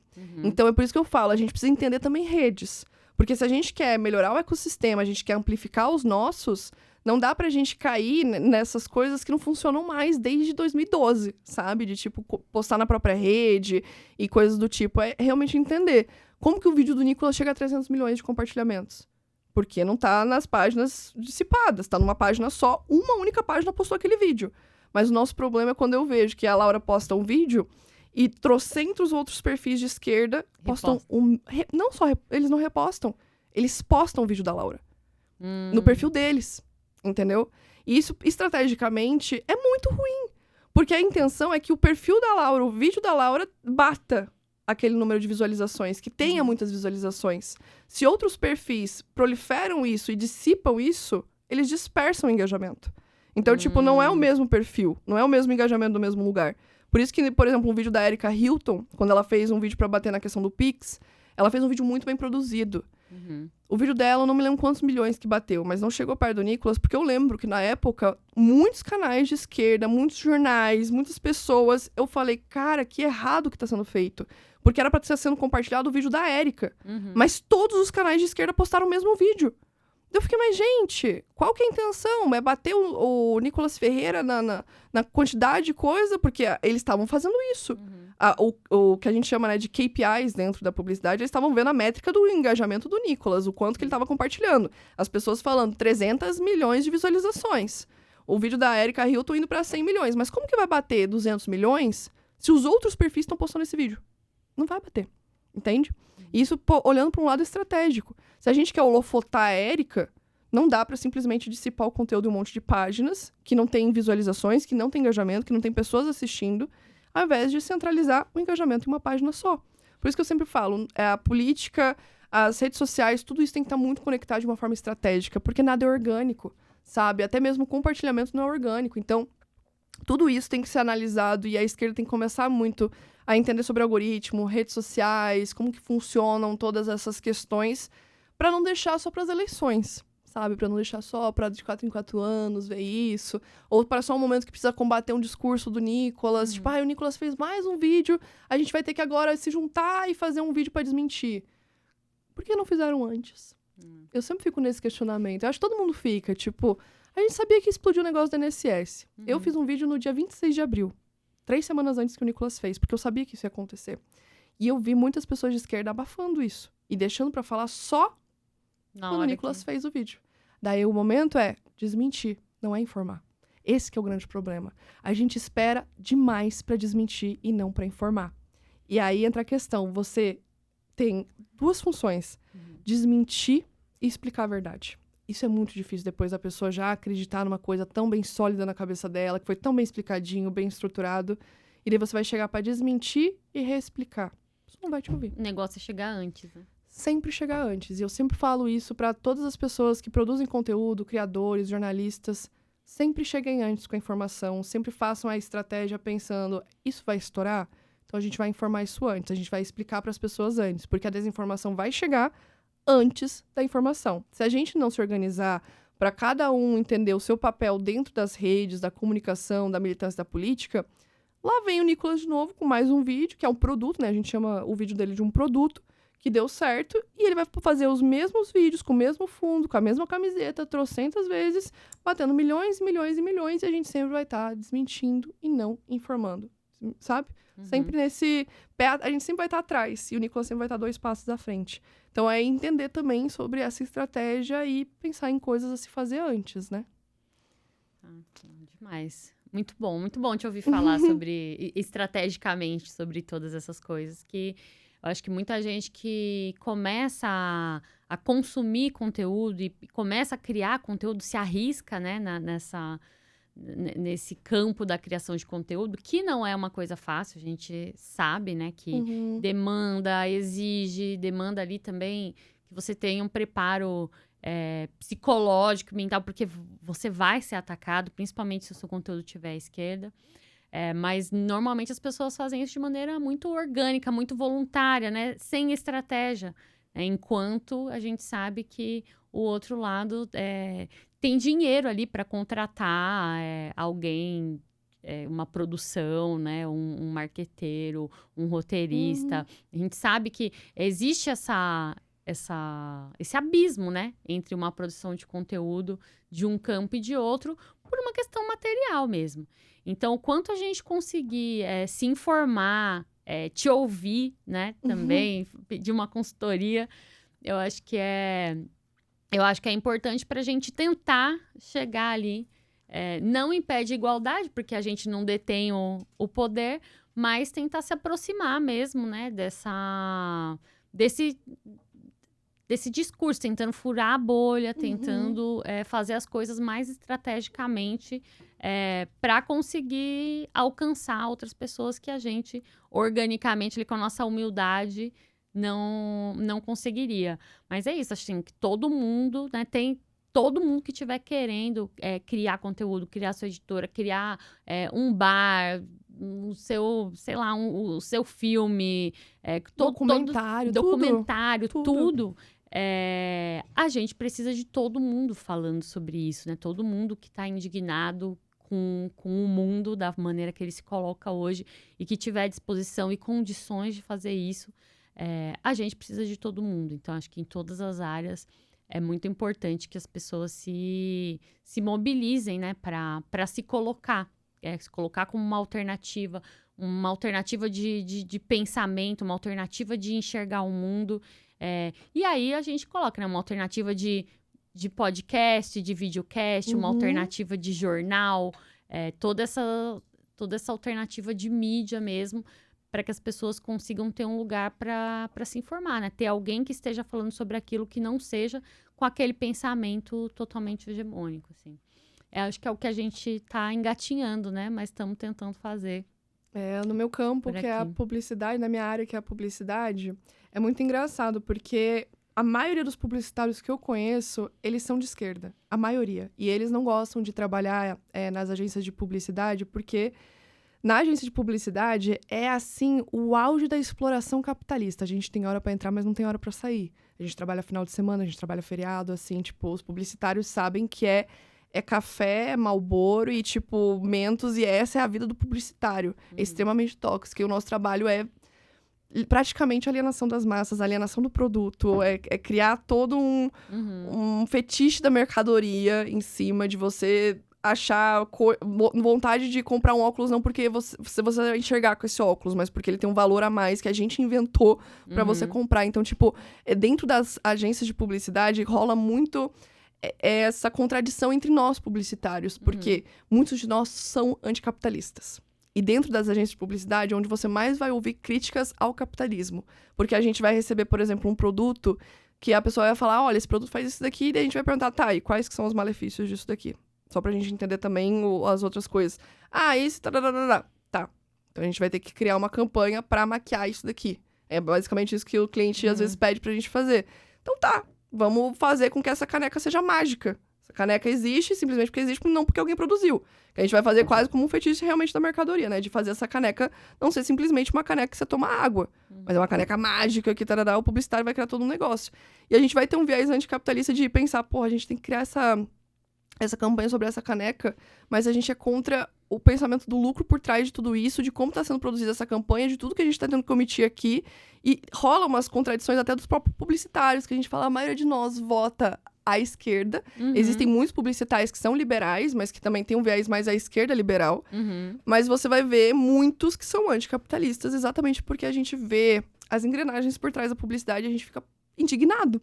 Sabe? Foi o que o meu professor de História da Arte falou. Vocês são publicitários, mas em algum momento vocês vão acabar odiando a profissão de vocês, porque vocês vão fazer coisas que vão contra os valores de vocês. Vão ter produtos que vão ter contraindicações e coisas assim, que vocês vão ter que criar publicidade em cima e criar um fetiche em cima disso para as pessoas terem desejo daquilo ali. Vocês vão ter que mexer com o subconsciente das pessoas para criar desejo e emoções nelas sobre aquelas coisas. E fazer, por exemplo, uma Coca-Cola, que faz mal pra caramba, parecer que vai te fazer jovem, entende? Você tomar uma Coca-Cola porque você vai ser descolado, jovem e cool, porque é isso que você vai vender na Coca-Cola. Você vai comer um McDonald's por causa de toda a estética, que não sei o quê. Você vai comer um molho no negócio do Cane's lá, que tá todo mundo enfiando frango no molho, por causa de todo aquele negócio do espetáculo, da performance. Então, tipo, você, como publicitário, às vezes acaba tendo essas contradições de que você, mesmo sendo de esquerda, eu sou comunista, sabe? Trabalhei em agência de publicidade bem capitalista. Rola essa contradição. De você estar ali dentro e você tá, tipo, fazendo publicidade pra uma parada que você queria estar focando em outra coisa, sabe? Você queria estar fazendo publicidade pra meio ambiente, pros motoboys. Tipo, eu conheço muitos publicitários que eles gostariam de estar fazendo campanha pros motoboys do break dos aplicativos e não pro iFood, sabe? Porque pra nós é uma contradição dentro da publicidade. Até a própria publicidade pra gente é uma contradição quando a gente é comunista e publicitário, de esquerda, radical e publicitário. Porque a gente sabe que a publicidade é uma ferramenta do capitalismo de lucro, de aumento de consumo, de aumento de demanda. E a gente que cria essa demanda, a gente que aumenta também até a própria exploração dentro dessa demanda, sabe? Eu trabalhei muito tempo em shopping como vendedora de shopping, na ponta da venda. Diferente de quem produz, né, a demanda. E quem é explorado no shopping, meu Deus, sabe exatamente o que é quando tem uma Black Friday, que as agências de publicidade estão se matando pra socar as lojas de cliente, pra isso e aquilo, e a pessoa que tá lá nas vendas daquela loja tá hiper mega explorada com uma meta absurda e com um monte de coisa. Então você vê toda essa contradição onde você observa todas as etapas, sabe? Do publicitário, da pessoa que produz e a gente que esconde a produção. Do tipo, literalmente o que o Marx fala do fetiche da mercadoria, que a gente basicamente esconde tudo que foi feito pra produzir isso daqui e vira um produto mágico, né? Você vê a cartola saindo coelho, mas você não vê quem produziu a cartola.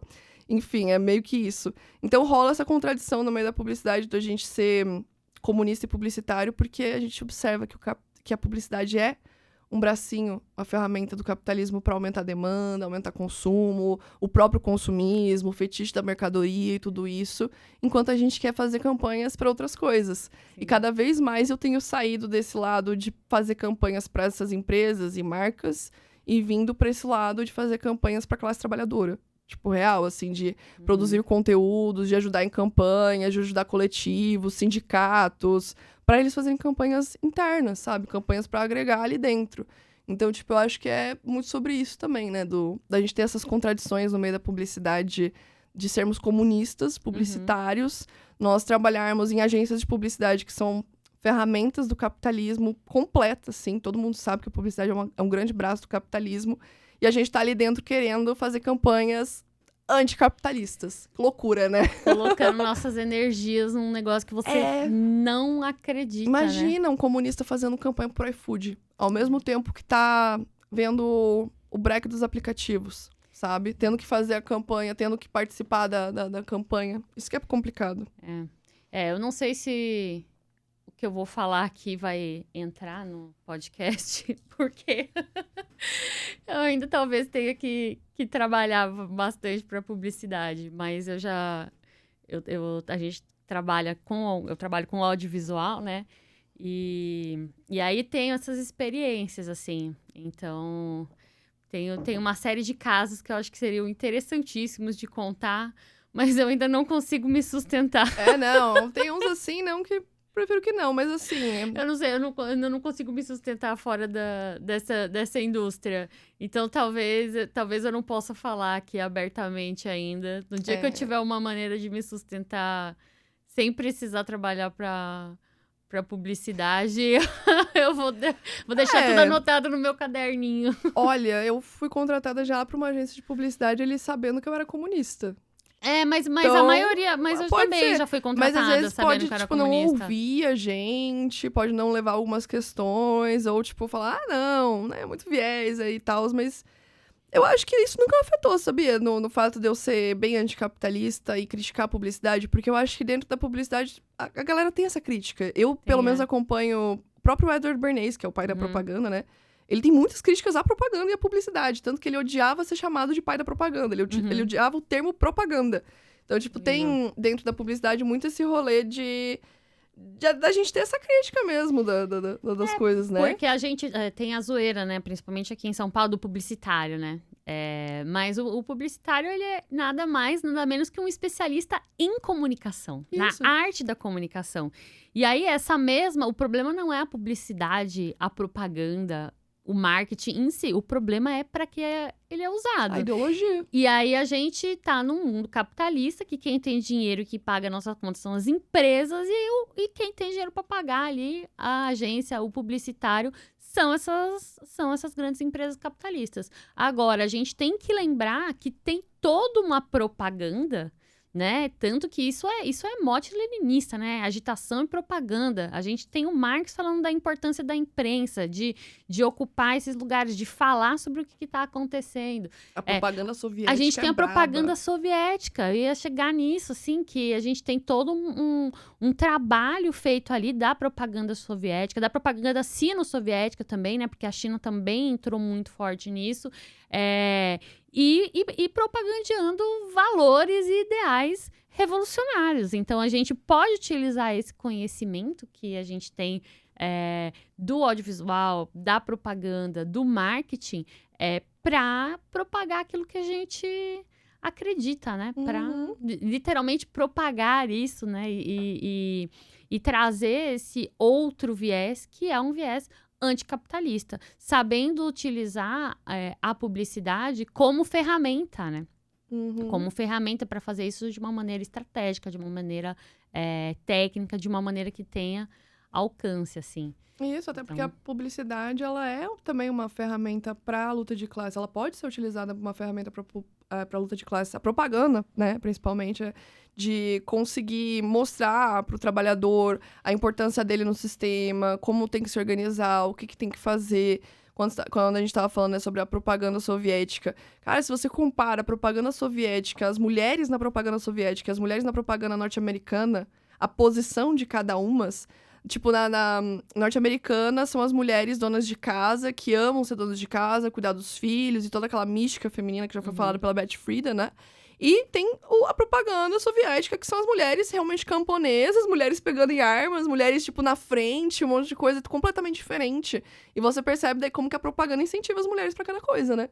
O que a propaganda vai incentivar para as mulheres nos Estados Unidos e o que a propaganda vai incentivar para as mulheres na União Soviética.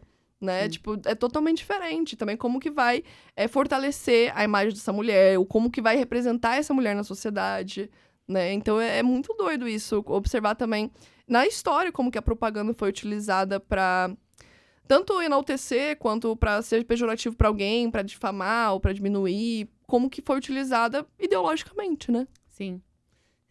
Tem até que viralizou recentemente, né?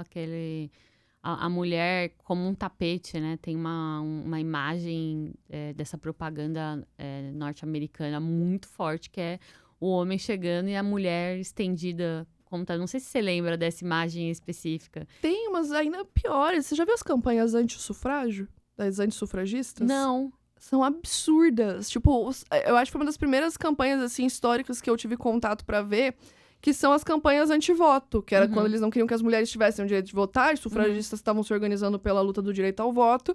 E para as pessoas não quererem ser sufragistas, se organizarem no sufrágio ou terem uma visão estereotipada das sufragistas, eles faziam campanhas, cards, assim, posters e tudo mais, onde trocava a posição do homem e da mulher. Colocava a mulher saindo de casa, conquistando o mundo, como o homem fazia, e colocava o homem com o bebê no colo, limpando o chão, desesperado. Colocava as sufragistas como bebês. Colocava elas, tipo, numa cadeirinha de comida, assim, de comer. E elas, tipo, chorando, pedindo voto, como um bebê. Outras que eram, tipo, as sufragistas com a boca presa com prego, com a mão presa, como que é a sufragista perfeita. Outras mostrando, tipo, as sufragistas fazendo baderna, reuniões de sufragistas, como se fosse um caos.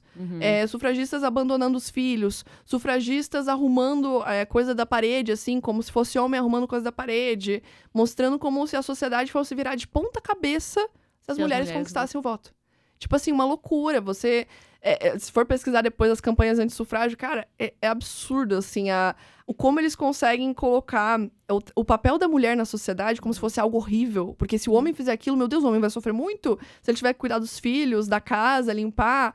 É como se fosse um absurdo o trabalho da mulher, o homem fazer aquilo. Então, se a mulher pudesse votar, o homem agora ficaria no papel da mulher. A mulher pode agora fazer tudo. E eles utilizaram essas campanhas anti-sufrágio para criar um estereótipo em cima das sufragistas, para as mulheres não se organizarem pelo sufrágio, para existirem mais mulheres anti-sufrágio do que a favor. Porque se você tem aquele estereótipo na propaganda da sufragista como uma mulher frustrada, fracassada, ressentida, que quer o lugar dos homens... Quantas mulheres que vão querer ser sufragistas? Quantas mulheres vão querer se organizar no sufrágio? E isso aconteceu tanto no sufrágio como atualmente no feminismo. Quantas mulheres que não querem se dizer feministas, a gente volta, né, ao começo da nossa conversa, quantas mulheres que não querem se dizer feministas ou que se dizem antifeministas por causa da propaganda antifeminista?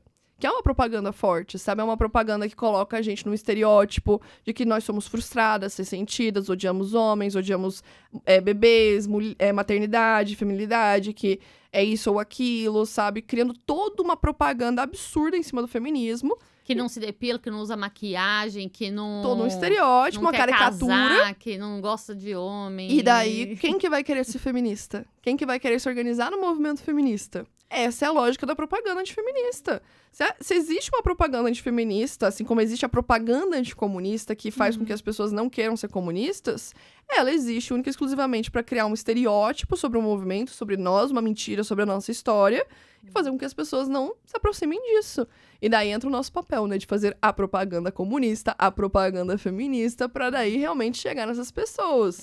E aí, só para deixar evidente aqui, né, que o feminismo, obviamente, não é sobre nada disso. Então, é sobre exatamente a mulher poder fazer o que ela quiser. Se depilar, não se depilar, usar maquiagem, não usar... casar, não casar, ter filhos, não ter filhos, é justamente tirar a mulher desse papel de que ela tem que ser de tal maneira para ser considerada uma mulher e, pelo contrário, que ela pode fazer e deixar de fazer o que ela quiser. E, obviamente, né, sempre questionando também o que é aquilo que é a performance feminina, o que é dito feminino. Então, questionando ali padrão estético, padrão de beleza e todas as coisas que são impostas às mulheres, né? Então, acho que é muito importante, sempre que a gente fala isso para não acontecer igual aconteceu com você na reportagem do Brasil, de fato. Acharam que eu era antifeminista, meu Deus! A Carol foi confundida aí com antifeminista por causa de uma citação mal feita. Então, quando a gente critica alguma coisa, a gente, né, logo em seguida é bom de... É bom, né, dizer, não, gente, eu não sou antifeminista. Não é nada disso. Eu sou eu sou do lado da propaganda feminista. Eu tô aqui pra falar como o movimento é incrível, como realmente organizar as mulheres, fazer parte dos coletivos. Por isso que eu entrei muito na criação de conteúdo pra isso. Tipo, além de desmentir o antifeminismo, pra também mostrar o que é o feminismo de verdade, sabe? É o que eu sempre falo pras pessoas, cara. Os militantes têm que também mostrar os movimentos que a gente faz parte. Tipo, filmar, mostrar, entrevistar as pessoas, gravar, chamar a mídia pra gravar também, a mídia alternativa. Tipo, o papel do Mídia Ninja é muito importante, sabe?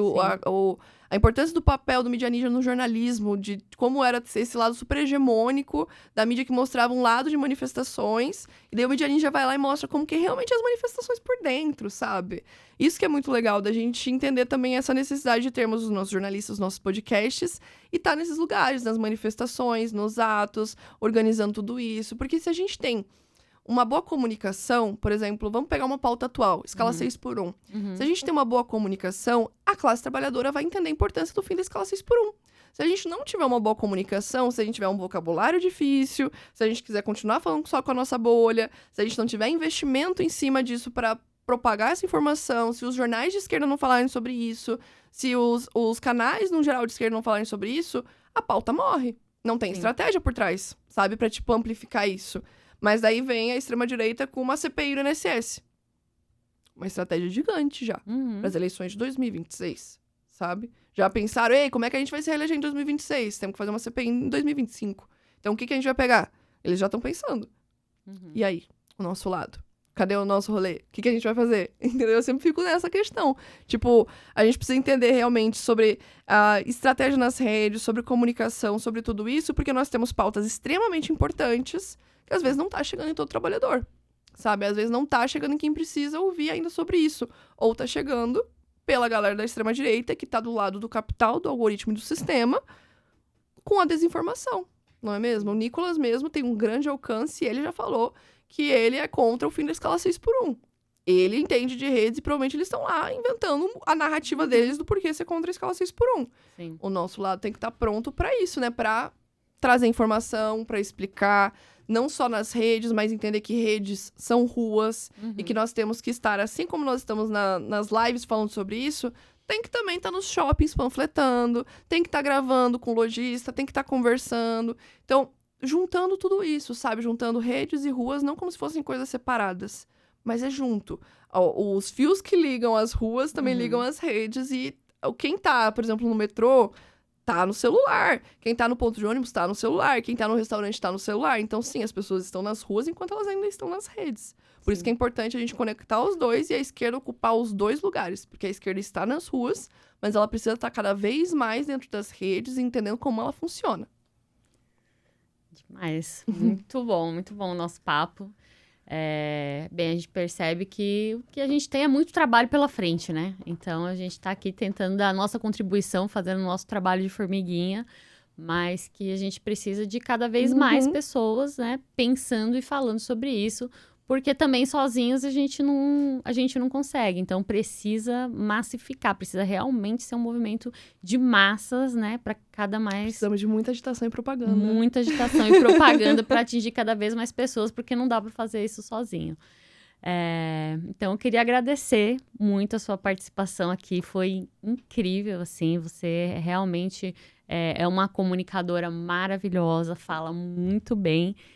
Espero que você continue com muito sucesso no seu trabalho nas redes. Acho que conte sempre com a gente para voltar quando quiser, para ter acesso também aos nossos espaços. Se quiser publicar livro falando sobre isso, falando sobre a importância da comunicação, acho que fica o convite aqui também da Ruptura. E eu quero agradecer também a todo mundo que nos acompanhou até aqui, acompanha essa conversa maravilhosa. Quero convidar novamente para seguirem a Carol Sardá, né? Caroline Sardá no Instagram e no YouTube. Seguirem a Ruptura.editorial, seguirem o Farol Brasil e compartilharem, curtirem. E compartilhar, é isso, né? Compartilhem os conteúdos de esquerda. Não repostem nas suas próprias páginas os conteúdos de esquerda, viu, galera?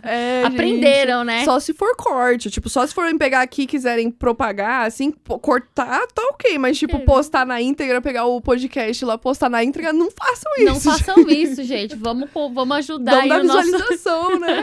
Muito obrigada mesmo. Eu queria já aproveitar que a gente tá encerrando aqui pra agradecer essa oportunidade mesmo, também pelo reconhecimento do meu trabalho. Ser criadora de conteúdo de esquerda, principalmente sendo comunista e publicitária, é muito difícil nesse meio, a galera sabe. Então, é muito gratificante estar vendo esse trabalho sendo reconhecido. E também o que vocês precisarem de mim, podem sempre contar comigo. Quem quiser me acompanhar nas redes, né, Caroline Sardá, tanto no Instagram, YouTube, TikTok. Estou em todas as plataformas criando informação para combater a desinformação. E também o que vocês precisarem de ajuda de estratégia, gente, de publicidade, de propaganda, entre em contato comigo que a gente converse sobre isso, porque precisamos entender que a comunicação é uma ferramenta de luta de classes. Com certeza. Marx já dizia. Exatamente. Obrigada, pessoal. Então, esse foi mais um videocast Entre Linhas. Até o próximo episódio.